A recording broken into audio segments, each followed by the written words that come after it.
Who doesn't love House of Cards? It's a great series starring Kevin Spacey that you can only stream through Netflix.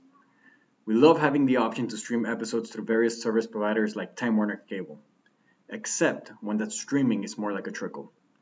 You see, Time Warner doesn't really like Netflix, and neither does Comcast or Verizon, or many other of the big service providers. Netflix content fills up the internet lines that these ISPs spend considerable sums of money to construct. The ISPs believe that because of this investment in internet infrastructure, they have the right to decide which content flows freely and which data is throttled, effectively eliminating consumer choice. Customers speaking with their wallet are leaving one ISP to go to another.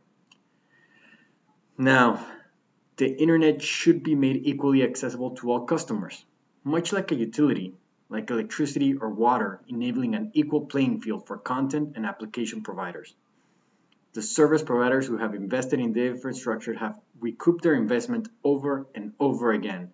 For example, Time Warner Cable just reported net income of over $3 billion last year. Tightly controlling the speed of various types of data allows the ISPs to monopolize the internet by unfairly favoring their data, or the data from a select few partners over any other entrants wanting to bring new value to internet consumers. This competition among all within content, application, or platform will ensure all consumers benefit from this critical national resource. Thank you. As we all know, internet has changed the way we communicate and how we access to the information. The world moves faster now. The economy has transformed. Some industries like video rental have died and some others like application development have born. Nowadays, we can buy clothes in Japan with just one click, or we can access to premium medication no matter where we are.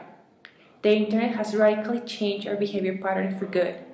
Today, we can access to information we never thought we could, and that's because the openness of the net. This transformation has given because the internet has born as a free access utility. As a user, as a company, or as an entrepreneur or innovator, you do not have restrictions. Thanks to that, we can have companies like Spotify, Amazon, YouTube, and Facebook. These companies has transformed the way we do our daily activities and we perform every day. Internet is one of the few places where you can choose. You can choose the information you want to get access to, you can choose your streaming provider, and you can choose the content that you were exposed to. This freedom of expression is the leading source of a new generation of innovators. Companies like Google, Zappos, or Netflix have born from this internet era. Their contribution not only have changed the way we look for information, make shopping, or watch a film, but also have transformed the way organizations and employees behave to adapt to changes in the market and how companies develop and train their people. In these days, every millennial wants to work in Google, Netflix, or one of these companies because they have set new standards of best places to work. This goes beyond the internet era.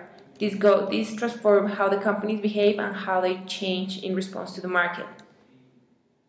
None of this could happen with a net full of entry barriers, where the internet service providers filters what the consumer should have access to.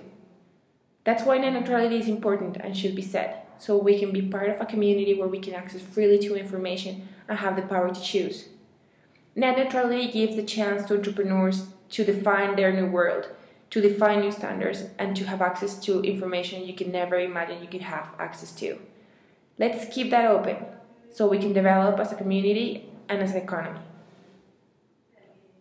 In closing, we think it's clear that ISPs, when given the opportunity, will extract every opportunity to create a segmented and unequal internet experience for users. The Public Utility Law Project has released documents that demonstrate at least one ISP, Verizon, moves deftly between leveraging their status as a regulated critical infrastructure provider when defending construction rights and the like, but gaining favor for unregulated services simply based on their vast experience. This heavy approach should not be construed as innovation, but rather as a draconian way of getting what they want in a way that suits their needs. In other words, they have demonstrated they have no concern about justifying any investment as innovation, as they can rely on the FCC rules to acquire land, build infrastructure, and lay fiber. Our challenge to such an approach is the hypocrisy of it all. They would have you believe that such FCC oversight throttles their growth needs, while being quick to hide behind the FCC when it's convenient. We understand there's real tangible value in the assets the ISPs have deployed across the nation. Their income statements will shed light, though, on how short the ROI has been on those investments. But they've also missed commitments for higher speed internet many, many times. Verizon has missed rollouts in New York City. AT&T has missed multiple rollouts a good 5 years beyond the AT&T Bell South merger, where higher speeds for all markets was promised. Charter missed rollout deadlines in California. Their promise of customer choice, high speed, and innovation has often fallen on deaf cable modem ears. Other countries with national broadband programs have surpassed the United States in speed and reliability. We believe a lack of oversight or a failure to adopt a truly open internet will drive the U.S. farther and farther behind.